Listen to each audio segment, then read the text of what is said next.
మహాసముద్రంలో వింత ఘటనలు. అసలు ఏం జరుగుతుంది? ఆంధ్రప్రదేశ్ తీర ప్రాంతంలో వేలాది తాంబేళ్లు కొట్టకొచ్చాయి.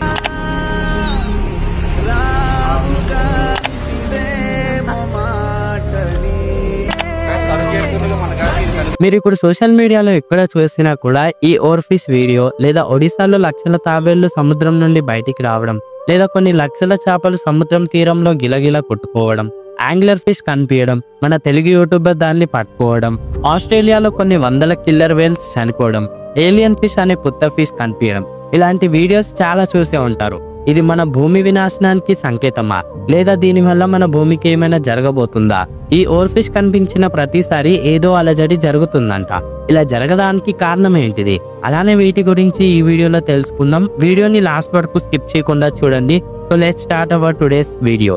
హాయ్ ఫ్రెండ్స్, ఈ ఓవర్ ఫిష్ గురించి ఆల్రెడీ మీకు ఎంతో కొంత తెలిసే ఉంటుంది. దాని పేరు ఓవర్ ఫిష్ అని, ఇంకా అది మెక్సికోలో కనిపించింది అని.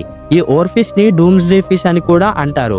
ఇలా అనడానికి కారణం ఏంటి అంటే, ఈ చేప సముద్రంలో దాదాపుగా 3500 అడుగుల లోతులో ఉంటుంది. అంత లోతులో సూర్యకిరణాలు కూడా పడవు. చెప్పాలి అంటే అక్కడున్న జంతువులకి వెళ్తురేందో కూడా తెలియదు. అసలు అంత లోతులో ఉన్న జంతువులు బయటికి కూడా రావు. అవి బ్రతికిన చనిపోయిన సముద్రంలోనే జరుగుతుంది. అలాంటిది అంత లోతులో ఉన్న ఓవర్ ఫిష్ బయటికి వచ్చింది. ఇదేం ఒక్కసారి కాదు, ఇలా 4 నుండి 5 సార్లు జరిగింది. ఒకసారి కాలిఫోర్నియాలో, ఒకసారి జపాన్ లో. ఈ ఓవర్ ఫిష్ ని ఈ ఫోటోలో చూడండి. ఈ ఫోటో చూసినాక మీకు ఒక డౌట్ వస్తుంది, ఓవర్ ఫిష్ వీడియోలో చాలా చిన్నగా ఉంది, మరి ఫోటోలో ఎందుకు అంత పెద్దగా ఉంది అని. ఓవర్ ఫిష్ దాదాపుగా 15 అడుగుల వరకు పెరుగుతుంది. మెక్సికోలో కనిపించిన ఓవర్ ఫిష్ చాలా చిన్నది. అలానే ఈ ఫోటోలో చూస్తున్న ఓవర్ ఫిష్ చాలా పెద్దది. ఇంకా ఆ ఓవర్ ఫిష్ యుఎస్ లో ఒక నేవీ టీమ్ కి కనిపించింది. అది ఇప్పుడు కనిపించలేదు, కొన్ని సంవత్సరాల క్రితమే కనిపించింది. ఓవర్ ఫిష్ కనిపించిన ప్రతిసారి ఏదో ఒకటి జరుగుతుందంట. అంటే భూకంపం రావడం, లేదా సునామీ రావడం. 2011లో ఒకసారి ఓవర్ ఫిష్ జపాన్ లో కనిపించింది. ఇంకా అక్కడ భూకంపం వచ్చింది. ఇంకా సైంటిస్ట్ల నమ్మకం ఏంది అంటే, ఇలా ఓవర్ ఫిష్ గనక వస్తే అది భూకంపాన్ని సూచిస్తుందంట. అందుకే దానికి డూమ్స్డే ఫిష్ అని పేరు పెట్టారు. అలానే కొంతమంది ఏమంటున్నారు అంటే, ఇది భూకంపానికి సంకేతం కాదు, కానీ సముద్రంలో ఏదో కొత్త వింత జంతువు ఉండే ఉంటుంది అంటున్నారు. ఎందుకంటే మనం సముద్రాన్ని ఉత్తి 5% కనుక్కున్నాం. కాబట్టి దానికంతే లోతులో ఏముందో ఎవరికి తెలియదు. ఈవెన్ సైంటిస్టులు కూడా దాన్ని కనుక్కోవాలి అని చాలా ప్రయత్నాలు చేశారు, కానీ కనుక్కోలేకపోయారు. ఎందుకంటే సూర్యకిరణాలు వెళ్ళని చోటు చాలా డేంజర్. అలానే అంత లోతులోకి వెళ్తే ఓషన్ ప్రెషర్ చాలా ఎక్కువగా ఉంటుంది. కాబట్టి అంత రిస్క్ ఎవరు తీసుకోరు. ఫ్యూచర్ లో ఏమైనా టెక్నాలజీ వస్తే దాని వల్ల కనుక్కుంటారో లేదో చూడాలి మరి. కానీ నాకు కూడా ఓషన్ లో మనం కనుక్కోలేని ఏదో ఒక పెద్ద జంతువు ఉండే ఉంటుంది అనిపిస్తుంది. అది అటాక్ చేయడం వల్ల ఈ చేపలు తీరానికి వచ్చి చనిపోతున్నాయి అనుకుంటున్నా. మీరు కూడా ఒకసారి ఆలోచిస్తే అలానే అనిపిస్తుంది. కానీ అంత పెద్ద క్రియేచర్ ఉంటే ఇప్పటి వరకు దాని గురించి మనకి ఏదో ఒకటి తెలుస్తుండే. మరికొందరు ఏమంటున్నారు అంటే, ఏదో సునామీ సముద్రం లోతు నుండి స్టార్ట్ అవుతుంది, అందుకే సముద్రం లోతులో ఉన్న జంతువులు తీరానికి వచ్చి చనిపోతున్నాయని. ఇలా ఉత్తి ఈ ఓవర్ ఫిష్ తోనే జరగలేదు. రీసెంట్ గా కేరళలో కొన్ని లక్షల చేపలు సముద్రం ఒడ్డు మీదకి వచ్చి గిలగిలా కొట్టుకున్నాయి. ఇలా జరగడం చాలా రేర్. ఇప్పటి వరకు ఇలాంటి సంఘటన జరగలేదు. ఈ దృశ్యం అక్కడున్న ప్రతి ఒక్కరిని ఆశ్చర్యపోయేటట్టు చేసింది. ఒక్కసారి ఇమాజిన్ చేసుకోండి, కొన్ని లక్షల చేపలు ఒకేసారి సముద్రం ఒడ్డు మీద అలా చనిపోతూ ఉంటే మన మనసులో ఏదో తెలియని భయం, ఏదో తెలియని ఆందోళన, అలానే ఏదో తెలియని బాధ కూడా ఉంటుంది. ఇంకా ఒడిశాలో కొన్ని వేల తాబేళ్లు ఒడ్డు నుండి బయటికి వస్తున్నాయి. చెప్తే నమ్మరు, అక్షరాల 6 లక్షల తాబేళ్లు ఒడ్డు మీదకి వచ్చి అందులో కొన్ని తాబేళ్లు చనిపోయాయి. దీనికి వెనుకున్న కారణం ఏందో కూడా తెలియదు. ఎంత కనుక్కుందామని చూసినా చివరికి భూకంపం అని తేలుస్తున్నారు. ఇవే కాదు, ఇలాంటివి చాలా సంఘటనలు చోటు చేసుకున్నాయి. ఇండోనేషియాలో సముద్రం పై నుండి ఏదో తెలియని మాన్స్టర్ అక్కడి నుండి వెళ్తూ కనిపించింది.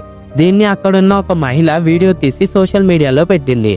చాలా మంది ఇది ఫేక్ వీడియో అంటున్నారు. మరి మీ అభిప్రాయాన్ని కామెంట్ చేయండి. దీని గురించి లాస్ట్ లో చెప్తాను, ఎండ్ వరకు చూడండి. అండ్ మన తెలుగు యూట్యూబర్ అయిన లోకల్ బాయ్ నాని అనే అతను రీసెంట్ గా ఒక వీడియో అప్లోడ్ చేస్తాడు. ఇంకా అతని వీడియోలో ఈ క్లిప్ ఉంది. దీన్ని చూస్తే మీకే అర్థమై ఉంటుంది. అతను చేపలు పడుతుంటే యాంగ్లర్ ఫిష్ కనపడుతుంది. అది చూడడానికి చాలా చిన్నగా ఉంది, కానీ యాంగ్లర్ ఫిష్ కి తలపైన ఒక బల్బ్ లాంటిది ఉంటుంది. అది చాలా లోతులో ఉంటుంది. ఇంకా ఆ బల్బ్ అనేది షైన్ అవుతూ ఉంటుంది. దానివల్ల ఆ చేపకి ముందున్న దారి కనబడుతుంది. అలాంటిది అంత లోతులో ఉన్న చేప ఇతనికి కనిపించింది. ఇది కూడా ఏదో సూచిస్తుంది అంటున్నారు. ఇంకా ఆస్ట్రేలియాలో కొన్ని వందల కిల్లర్ వేల్స్ ఒడ్డుకి వచ్చి చనిపోతున్నాయి. నేను చెప్పే మాటలు ఫేక్ అనిపిస్తే గూగుల్లో వెళ్ళి సెర్చ్ చేయండి. ఇంకా మెయిన్ గా స్పెయిన్ దేశం దగ్గరలో ఉన్న ఒక సముద్రంలో యాంగ్లర్ ఫిష్ కనిపించిందంట.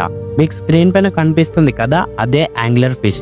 ఇంతసేపు మాట్లాడుకున్నాం కదా ఒక తెలుగు యూట్యూబర్ కి కనిపించింది అని, అది కూడా ఇలాంటి ఫిష్. ఇంకా ఇప్పటి వరకు ఎవరు చెప్పని ఫిష్ గురించి, అలానే ఇప్పటి వరకు చూడని ఫిష్ కూడా రీసెంట్ గా రష్యాలో ఒక చేపలు పట్టే అతనికి దొరికింది.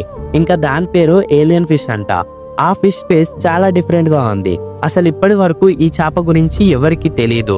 అలాంటిది ఈ సమయంలో ఈ చేప కూడా బయటపడింది. అలానే ఒక సముద్రంలో, అది ఎక్కడో కరెక్ట్ గా తెలీదు, బట్ ఒక ప్లేస్ లో ఒక క్రూజ్ లో ప్రయాణిస్తున్న కొందరు వ్యక్తులకి ఇలా స్క్వేర్స్ కనబడతాయి. దీని గురించి మీకు తెలిసే ఉంటుంది. ఒకవేళ సముద్రం పైన కనుక ఇలాంటి స్క్వేర్స్ వస్తే అక్కడ భూకంపం లేదా సునామీ వస్తుంది. ఇది ఒక నమ్మకం కాదు, ఇట్స్ ట్రూత్. ఇది సైంటిఫిక్ గా కూడా ప్రూవ్ అయింది. ఇది కూడా మన భూమికి ఏదో జరగబోతుంది అనడానికి ఒక కారణం. అండ్ కొంతమంది ఇలా అన్ని సముద్రపు జంతువులు బయటికి రావడానికి రీజన్ లావియతన్ అని అంటున్నారు. మీలో కొంతమందికి దీని గురించి తెలిసే ఉంటుంది. లావియతన్ అనేది ఒక సర్పెంట్ డెమన్. సర్పెంట్ డెమన్ అనగా ఒక రాక్షసుడు లాంటిది. దానికి కోపం చాలా ఎక్కువగా ఉంటుంది. అలానే దానికి మనుషులు అంటే చెప్పలేనంత కోపం. అలానే ఈ లావియతన్ గురించి క్రిస్టియానిటీకి చెందిన బైబిల్లో కూడా ఉంది. బైబిల్ ప్రకారం ఇది ఇజ్రాయెల్ యొక్క శత్రువు. ఇంకా క్రిస్టియానిటీకి చెందిన ఒక దేవుడే ఈ లావియతన్ ని చంపి అక్కడున్న ప్రజలకి దీన్ని పొడ్లాగా ఇచ్చాడు అని రాసి ఉంది.